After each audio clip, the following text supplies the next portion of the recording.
तो ऐसे में हम इस सिस्टम की बात करेंगे जो सिस्टम पूरे ग्राम पंचायत की न्यू मेंटेन करता है, जिसे हम बोलते हैं जीपीडीपी। तो ये जीपीडीपी क्या होता है? ग्राम पंचायत डेवलपमेंट प्लान। इसका मतलब क्या होता है कि जो भी हमारी वार्षिक योजना बनाई जाती है और उसी के सापेक्ष पूरे साल भर विकास के कार्य किए जाते हैं, वो कैसे बनाए जाते हैं उसका एक प्राविधान बनाया गया। हालांकि जीपीडीपी हमारे बीच में 2015 से काम कर रही है। तो थोड़ा सा समझ लेते हैं कि योजना क्या होती है, उसके बाद फिर योजना बनते कैसी है, ये सारी एक एक पॉइंट हम इसको समझ लेते हैं। दोस्तों हम बात करें योजना की, तो योजना बनाते हैं किसी काम को सुचारू रूप से अच्छे ढंग से करने के लिए। हम एक योजना उस काम को करने के पहले बनाते हैं और इस योजना बनाने में हम जिसके लिए योजना बनाते हैं उसको भी उसमें हम क्या करते हैं, पार्टिसिपेट करते हैं, जिससे जिसके लिए योजना बने उसके अनुसार से बने और सबकी भागीदारी के साथ मिले और सबके लिए अच्छे ढंग से योजना तैयार हो। दोस्तों मान लें आपके गांव में ऊपर से किसी ने योजना बना के भेज दी कि इस गांव में नाली बनना है, इस गांव में खड़ंजे बनना है, इस गांव में इंटरलॉकिंग बनना है।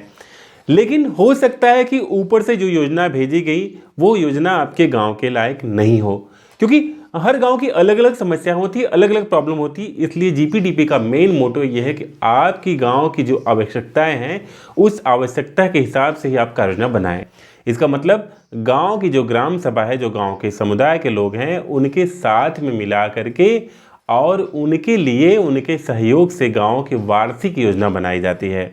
मूल रूप से माने तो जो भी गाँव के हमारे उपलब्ध संसाधन हैं उन संसाधन को देखते हुए, गाँव की आवश्यकताओं को देखते हुए प्रायोरिटी बेस पर योजना को बनाया जाता है। तो योजना कैसे बनती है आइए जान लेते हैं डिटेल में। दोस्तों जीपीडीपी ग्राम पंचायत डेवलपमेंट प्लान जो है ये कोई योजना नहीं है, ये एक प्रक्रिया बनाई गई है जिससे कि गांव का समेकित विकास हो पाए। इसका जो पहला चरण है वो बनाया गया है वातावरण का निर्माण करना। ये वातावरण कोई इन्वायरमेंट का वातावरण नहीं, ये वातावरण का मतलब है कि गांव में एक वातावरण बनाना, एक माहौल क्रिएट करना। गांव में 2 खुली बैठकें होती हैं, एक रबी फसल के बाद, एक खरीफ फसल के बाद, और इन बैठकों में लोग आए और अपने बातों को रखें। इसके लिए एक वातावरण गांव में बनाया जाता है जो हमारे जीपीडीपी का पहला चरण होता है। और इसके दूसरे चरण में हम बात करें तो उसे हम कहते हैं पारिस्थितिक विश्लेषण। पारिस्थितिक विशेष तात्पर्य यह है कि हमारे गांव की क्या परिस्थिति है उसको हम देख लेते हैं योजना बनाने के पहले। इसमें हम ये देखते हैं कि हमारे गांव का सामाजिक परिवेश क्या है, हमारे गांव का आर्थिक परिवेश क्या है, हमारे गांव में शिक्षा की क्या व्यवस्था है, मेडिकल की क्या व्यवस्था है, उसके साथ साथ हमारे गांव में क्या ऐसी कोई कुरीतियां हैं जिससे हमारा गांव पीछे जा रहा है। मुख्य रूप से पारिस्थितिक विषय हमें क्या देख लेते हैं, यहाँ पे अपने गाँव की परिसंपत्तियों की भी देख लेते हैं कि हमारे गाँव जो भी गाँव में हमारे जो खड़ंजे हैं, जो भी हमारे विद्यालय हैं या फिर तालाब हैं, जंगल की ज़मीनें हैं, इसके साथ साथ जो भी स्वास्थ्य केंद्र वगैरह हैं कि नहीं हैं तो उनकी क्या दशा है, नहीं है तो उनकी आवश्यकता बनाने के लिए है, इसको भी हम नोट आउट करते हैं। सामाजिक परिस्थिति को देखते हुए कि सामाजिक में हमारे किस तरह कुरीतियाँ हैं, पढ़ाई की स्थिति, बच्चे कितने स्कूल जाते हैं, नहीं जाते हैं, बच्चियों की क्या दशा है, महिलाओं की क्या दशा है, गरीब और विकलांग कितने हैं, उनकी क्या पारिवारिक दशा है, इन सब को हम इस वार्षिक योजना बनाने के पहले परिस्थिति का विश्लेषण कर लेते हैं। अब यहाँ पे तीसरे पॉइंट पे बात करें तो आवश्यकता और समस्याओं की पहचान और उनका प्राथमिकीकरण होता है। सबसे पहले जान लें कि आवश्यकताओं और समस्याओं की पहचान में हम क्या करते हैं, हम ये गांव की जब परिस्थिति देखते हैं तो समझ जाते हैं कि कितनी परिस्थिति है और वो कौन कौन सी समस्याओं से उत्पन्न हुई है, उन समस्याओं के लिए हमको कौन सी योजना बना के उसको निपटाना है।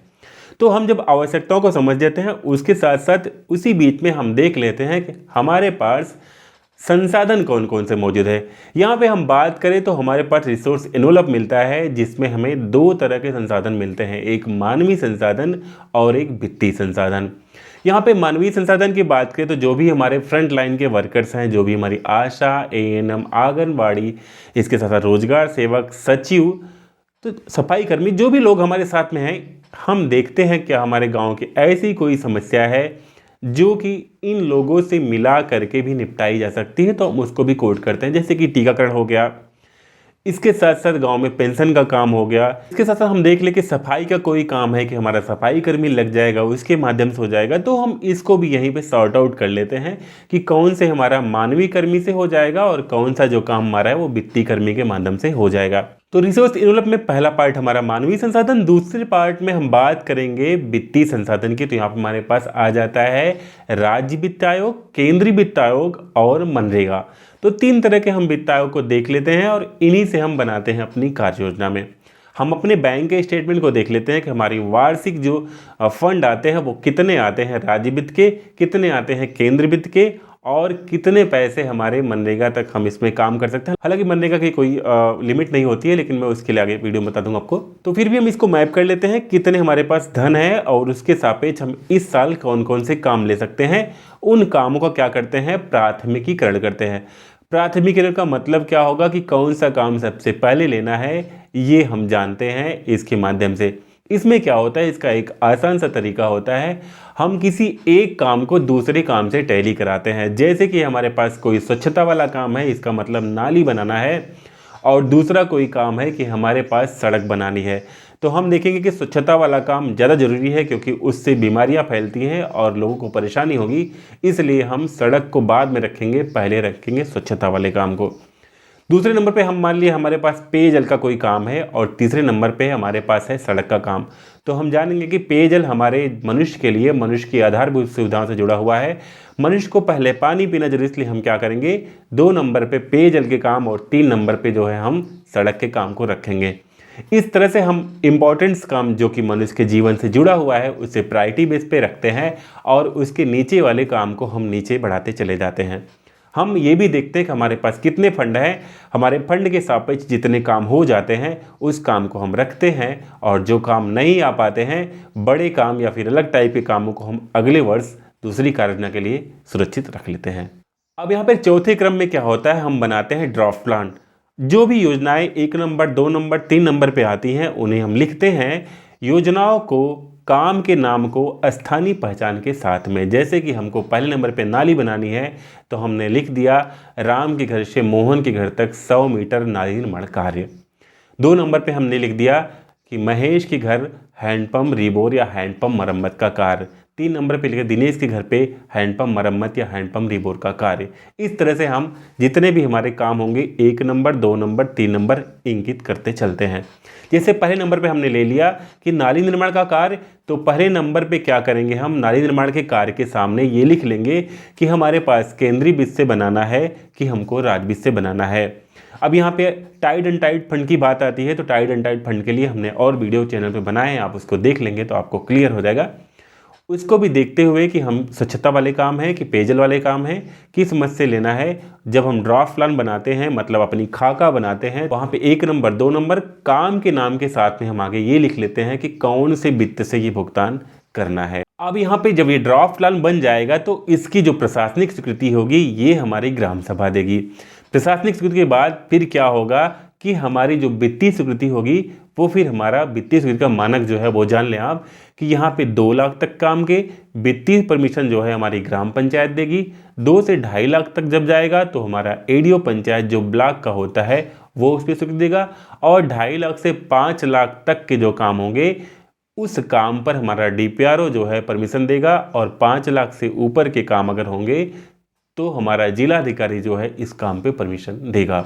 ये सारे एक मुश्त एक आईडी पे काम की बात कर रहा हूं। जैसे कोई एक काम हो गया, एक काम पे 2 लाख तक का एस्टीमेट आ रहा है, तो 2 लाख तक का आपका जो वित्तीय अधिकार होगा वो आपकी ग्राम पंचायत देगी। और किसी एक काम पे 2.5 लाख तक होगा तो आपका एडीओ पंचायत, और अगर 5 लाख तक होगा तो फिर आपका जो है डीपीआरओ, और उसके ऊपर होगा तो जिला। किसी एक काम की मैं बात कर रहा हूँ।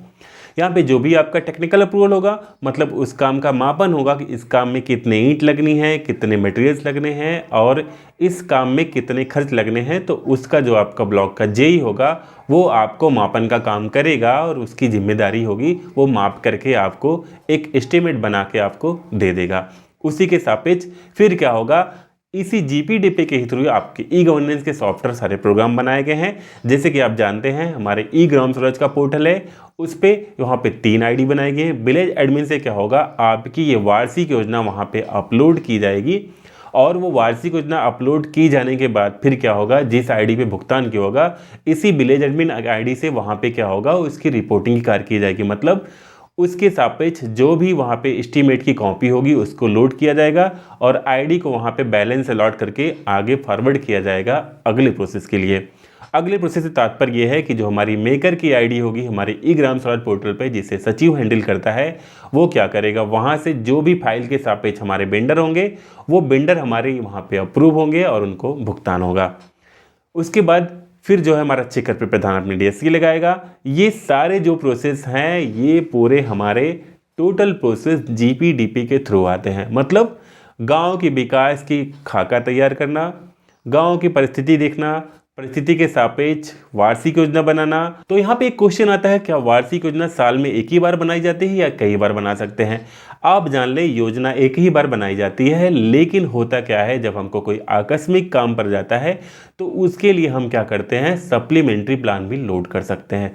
जैसे किसी महामारी, किसी बाढ़ राहत या फिर किसी विशेष समस्या पे कोई काम करना है तो हम उसकी एक बैठक करके एक कार्रवाई रजिस्टर पे उसकी सारी डिटेल्स लिख करके और उसको पोर्टल पे अपलोड करते हैं। साथ में हम उस कार्य योजना को भी पोर्टल पे अपलोड करते हैं। पहले 2 बार था, लेकिन अब हम 4 बार सप्लीमेंट्री प्लान डाल सकते हैं, ऐसा प्रावधान बनाया गया है। तो ये रही ग्राम पंचायत डेवलपमेंट प्लान के बारे में कुछ जानकारी। उम्मीद करता हूँ ये जानकारी आप सभी तक समझ में आई होगी। जानकारी समझ तो वीडियो को लाइक करेगा, चैनल पर नए तो सब्सक्राइब जरूर करेगा। जय हिंद, बाय दोस्तों।